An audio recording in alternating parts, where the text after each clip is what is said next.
Korean War was coming? Were you guys aware of the Cold War at basic training? I mean, what was the mood? They didn't call it a war then. Sure. Back then. What did they? I mean, what was the Korean conflict is what they called it.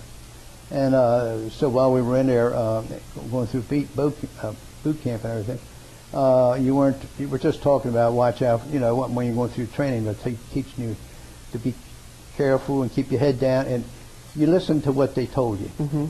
Because it's your own life. And most of the people that were training you, were they World War II veterans, and so they were saying... Yeah, they were 20-year men. They were what I'm trying to say, full-time servicemen, career men. So these are guys from World War II. They're telling you. Oh yeah. Okay. Yes. Yep. And of course, I was with the Navy, and we had the Navy officers. Not the Navy officers. It was usually mostly all chiefs. Okay. The teachers.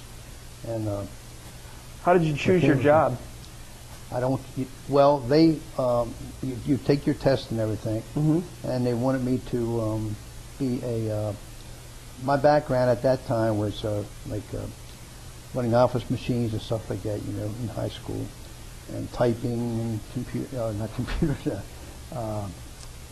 calculators and stuff like that in high school, the old time calculator. But anyway, that was my background. And so they suggested that I go into work like in the storeroom. And I said, no, I don't want to be, because that's like inside most of the time, and I'm an outside person. So I got into aviation ordnance. And so we learned how to tear the guns down, build them back up, and then we'd go out to the planes. And when the jet snow would come in, we'd go out there and load it, and ammo, and put the ammo in the containers, And aircraft carriers, is this? These were jets. Jets. These were jets. Well, remember, I think they were F-9s, I think, so many years ago. Yeah. 50-some years ago. But that was, and then you help bring the planes in, stuff like that, load the bomb racks, the 20 and 30 mil in the bigger planes, And so you would do that, like I say, work on the guns, back at the shop, and what was school like for the Navy? What was that like? I mean, a lot of classroom, a lot of hands-on. You talking about in the service? Yeah, you go to basic training, and then they send you to your schooling. Right. Then you go. Well, I went right to the base. Okay. Okay, that was in NAS Oceana, and I was told about maybe 5-10 years that was the largest naval air station in the country. All right. I don't know if it is now, still or not, but it was at that time. And but anyway, I got my training right there. We all got our training right there, and of course you had you did your book training and studies and everything, and then you go in the shop. And you would tear the guns down, put them back together, and we used to have a chief warrant officer, and he was the one in charge of the ordnance, and he would, have his instructors and be up around you working with you, and then we would take them out. I enjoyed that, like loading the bomb racks and all, and putting the 20 and 30 millimeters in the planes, and I was like a learner. I was being taught to do this, so I'm like following like a first-class petty officer or something like that, and he'd be teaching you the ropes like that.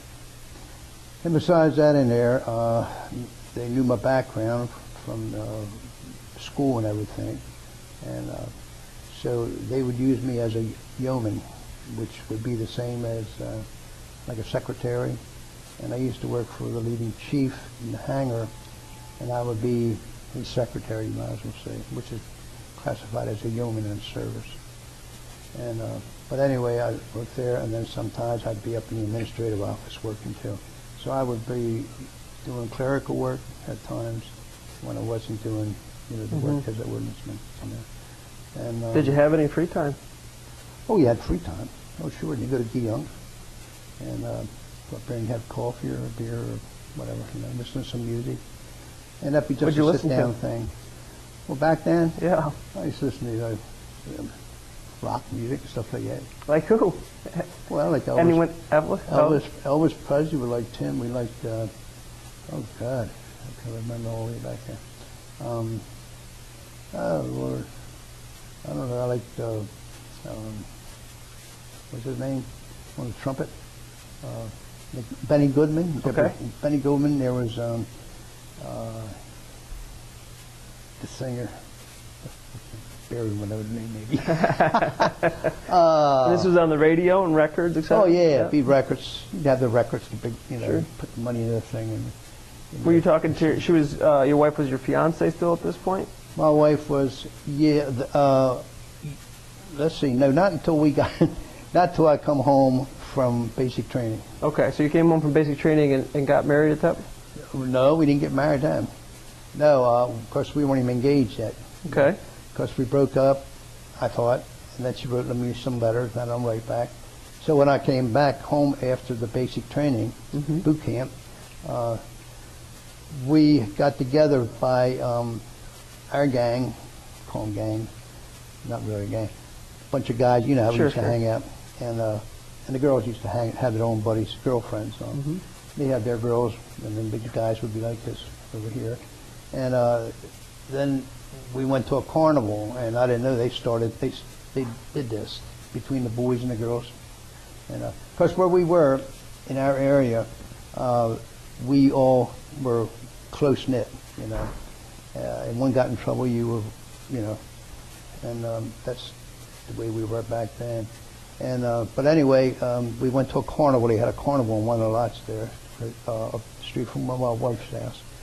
And so the guys went, and then when we got over to the Kenny Cotton, where they're selling that, around the corner comes a bunch of girls, and Francis was in with the girls.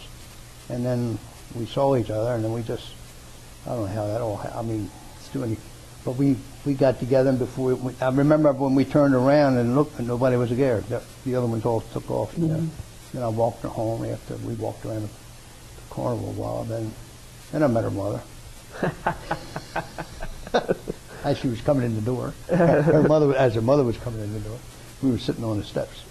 And did you have your uniform on? Oh no, not that. Lost that? No, I didn't. I didn't. No, I went out with the guys as the guys, you know, and so oh no, I didn't do that. So then we started going together, and I don't think our mother and father hear that much. You had to go back to training. Well, then I was going to, after that I got an assignment. Okay. What was the assignment to? It was to NAS Oceana, Virginia. Okay. It's about a mile and a quarter from Virginia Beach. Okay. And so anyway, when I would come home, like if I got a weekend off, I'd get home like twice a month, and then I would. Were you able to call or write letters? Oh yeah, we would write. The same thing with your mother and father, letters and phone calls. Yeah, well, yeah, you call your mom and dad. Sure. And then I called Francis. After a while, sure. You know, when we were really, you know. Sure. But anyway, you know, really getting close to one another. So when did you find out that you were going to Korea, or how did that work? No, I didn't have to go to Korea. Okay. When I got down to where I was, while I was down there, I was going through training while I was down there in ordnance. Okay. And then they would move me from there over to, like if a squadron came out and they left. Okay. Well, a squadron usually are made up of their own groups. And what they would do, when the squadron would come in, their yeoman would fit into the offices, to the office where it's on. Then when they pull out, if no other squadron's coming in, then Ed would go over there and work wherever they needed me. So. Okay. And so that's what I meant by moving around. Okay. I would be a fill-in when there was nobody there to fill in because of them going back out. And then they would bring the planes in when they would come in, and they'd be working on the planes and on the hangars and all. And so that's what I did. That's most of all my life in the service. So by the time the war ends, you're about 23 years old, and oh no, I wasn't even 23. Okay. No, I was 19 when I went in, and I guess the war. Let's see, 52. We got 51. I went in, and the war was over like 53, I think, and maybe 53 and a half. But anyway,